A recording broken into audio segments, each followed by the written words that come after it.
Hello beautiful, welcome to another video where we're gonna be talking about brand new Shiseido Revitalessence Skin Glow Foundation with SPF 30. Can we just take a second and admire this foundation bottle? I think this is stunning. And this is amazing about this bottle that this is glass, but actually this white color diffuses to the color of your shade, and that's pretty amazing how they've done that. Everything I can find about this foundation, all the links I will link down in the description box. Foundation had 30 milliliters. It's priced at $56. And the biggest claim about this foundation, that this is actually kind of a hybrid between makeup and skincare. So this foundation, skincare active foundation, it says that vibrant skin with a radiant glowing finish. It is supposed to be buildable, medium coverage foundation that improves bare skin in just 1 week with visibly reduced fine lines.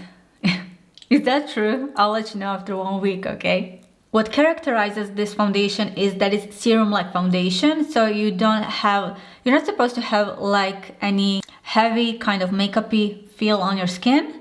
It comes in 30 shades, and it also says that it's buildable, medium coverage, healthy glow finish, serum-like texture, transfer resistant, crease resistant, fade resistant. Apparently you can use it for oily and dry skin. I do have dry skin, and this doesn't claim to be water resistant. Mine is in a shade 350, which is maple. So this is how shade looks like. It doesn't oxidize. I did leave it for like maybe 2 minutes to see if it's going to oxidize, but it didn't. So one side of my face I will go with a brush, and on the other I will go with a beauty blender. That's usually what I do. On this side I'm gonna be using Real Technique sculpting brush. I also think that it has fragrance. It reminds me of their skincare. It makes sense that it does have the same fragrance. By the way, I'm testing new Natasha Denona I Need a Nude palette, and review of this makeup look you can see tomorrow on my channel. Anyways, this foundation is really luminous. Can you even see the difference? This is really lightweight. You know what? It reminds me of a face and body foundation. This one is made in Japan. Key ingredients in this foundation are niacinamide that helps smooth and brighten skin, and fermented kefir plus, which is probiotic that fuels the ability to maintain a healthy microbiome. Let's see how this one goes around my pores. Last one that I tested, this Prada foundation, this one really goes well when it comes to minimizing my pores. It is really reflective and it feels hydrated, but I don't know how this will work for the oily skin, honestly.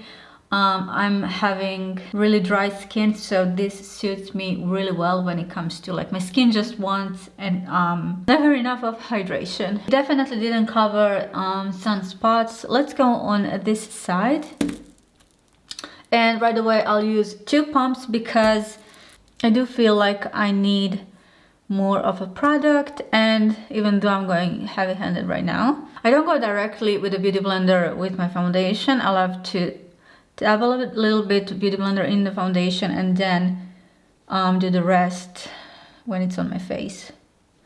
This is supposed to give me lighter coverage.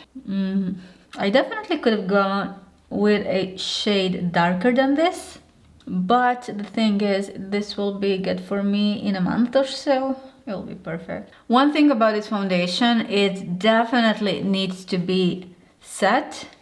I feel like application with a brush, application with a sponge is pretty much similar. I can definitely tell once your oils start to come through throughout the day, that's when this foundation can go wrong, in a sense that you can have extremely a lot of shine. Let me just use one more pump. No, actually when I think about it, this shade is pretty good.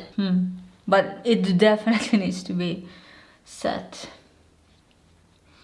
Now let's go and see how everything else on the skin will react with this foundation. That's what I'm most curious at the moment. Once I go with the setting powder and everything, how this will perform.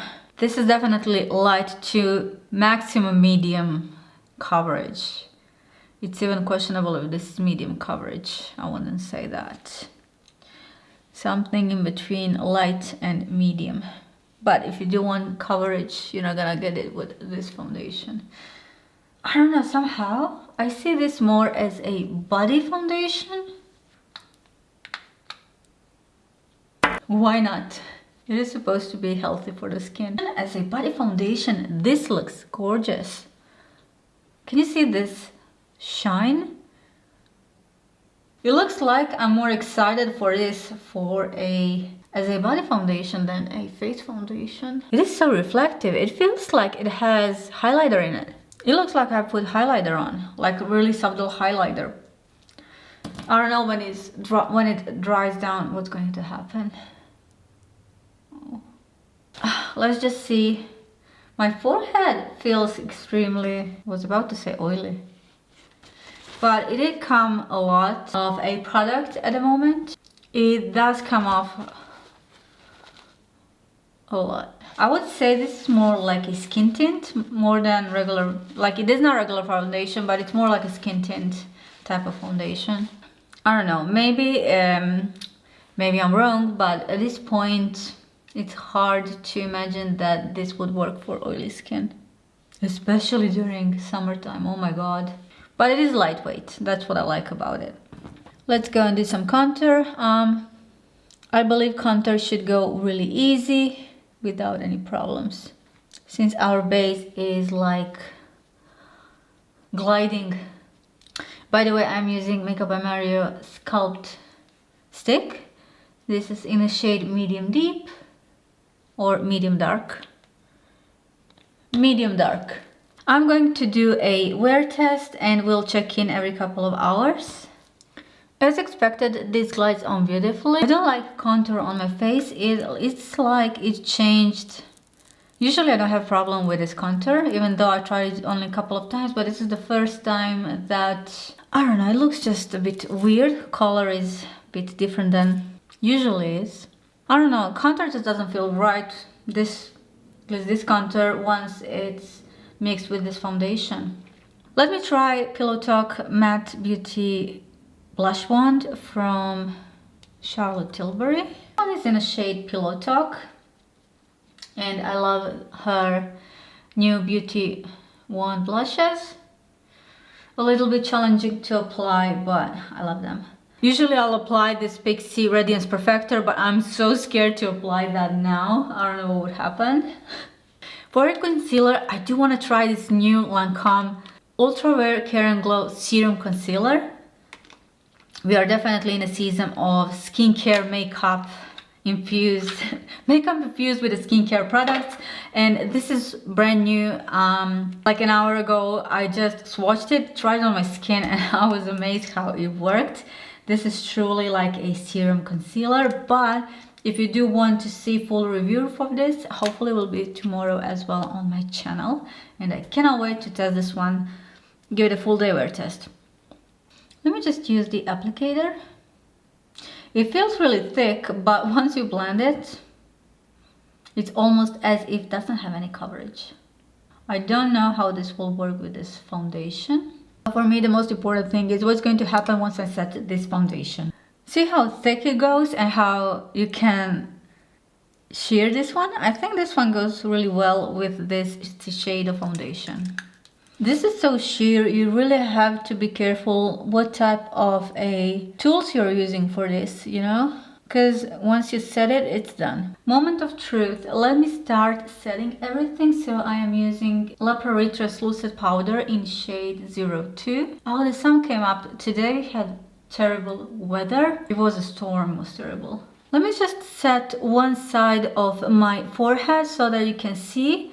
This shade is perfect for me at the moment. So this side has been set and this one not. I'll say for now it looks pretty good. I don't want to apply too much of a powder. Also, I do want to give this foundation fair test to see what's gonna do. I don't want to apply just on its own because, especially with this type of formulation, apparently it's not gonna go well. This is same shade for my nose area. Okay, I want to go with Charlotte Tilbury Airbrush Flawless Filter.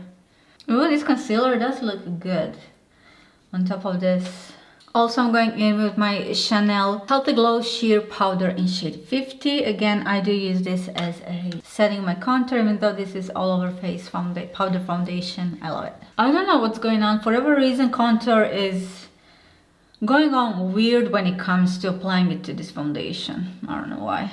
I will add some fixing spray. So far it's looking good, but I can see that this one is on the edge when it comes to... Wow, I can see the difference now where I haven't set. It's on the edge, just keeping everything settled, but we'll see in a couple of hours what's going to happen. I'm gonna be running around, have to go outside and stuff, but we'll check in with you soon. It's been a couple of hours now since I've been wearing this foundation. I went out and did some stuff around, but I'll say it didn't change a lot. That's if anything changed. The only thing I would say that I don't quite like is that in this area right here, it does emphasize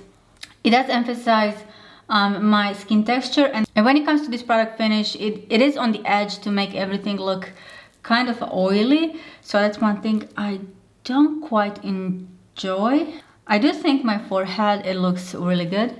But I have to say, it looks beautiful, beautiful on a body.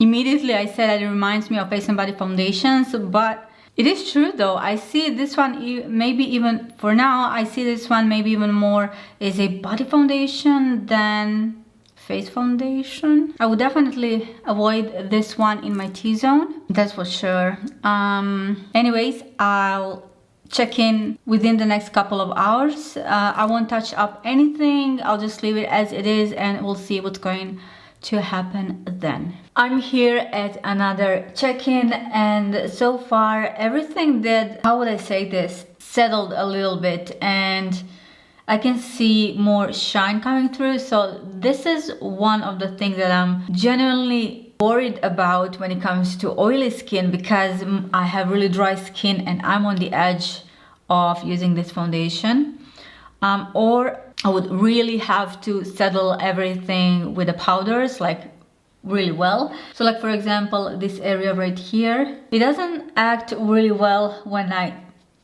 do a touch-up. Listen, if you want a foundation that is going to feel extremely lightweight, that is going to even nourish your skin, and if you're having dry skin, you're going to love this. For me personally, what I see, I think I will give this foundation a couple of more shots, but definitely what I can use it for is as a body foundation. I think it works magic. I still do love it how it turns out on my forehead, but my critical area is on my T-zone. If you have an oily skin, let me know if you tried this foundation, how was your wear test, and what did you get from this one. If you're working with clients, this one I would not recommend in a sense of durability. Let me just do even test right now. The good thing is one is sets.